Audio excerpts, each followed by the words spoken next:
नागपुरामध्ये रामनवमी निमित्त शोभायात्रेचं आयोजन। शोभायात्रेत मुख्यमंत्री फडणवीस आणि केंद्रीय मंत्री नितीन गडकरींनी रथ ओढला।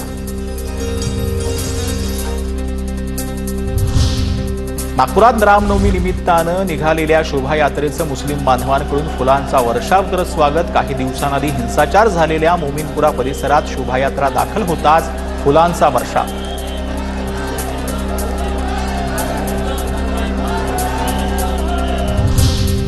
देशभरात रामनवमीचा उत्सव मोठ्या उत्साहात साजरा। अयोध्या आणि शिर्डीतील साईनगरीतही विविध कार्यक्रमांचं आयोजन, तर नागपूर आणि मुंबईमध्ये शोभायात्रेत मोठी गर्दी। नाशिकच्या ऐतिहासिक काळाराम मंदिरात भाविकांची पहाटेपासून गर्दी। पहाटेच्या काकड आरतीनंतर मंदिर भाविकांना दर्शनासाठी खुला। शिर्डीत आज रामनवमीचा उत्साह, भाविकांची पहाटेपासून साई दर्शनासाठी अलोट गर्दी। साई नामासह प्रभू श्रीरामांच्या जयघोष। साई मंदिर आकर्षक फुलांनी आणि विद्युत रोषणाईंनी सजलं।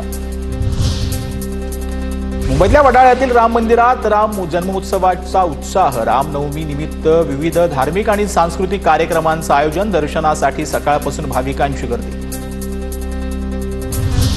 पंढरपूरच्या विठ्ठल रुक्मिणी मंदिरात रामनवमीचा उत्साह, दर्शनासाठी भक्तांची मोठी गर्दी। रामनवमी निमित्त विठ्ठल रुक्मिणी मंदिरातील लाकडी विठ्ठल सभा मंडपाला आकर्षक फुलांची सजावट। रामनवमीला अभिजित मुहूर्तावरती रामलल्लाचा सूर्यतिलक। 4 मिनिटं रामलल्लाच्या कपाळावर किरण पडली। रामनवमी निमित्त अयोध्येत 5 लाखाहून अधिक भाविक दाखल।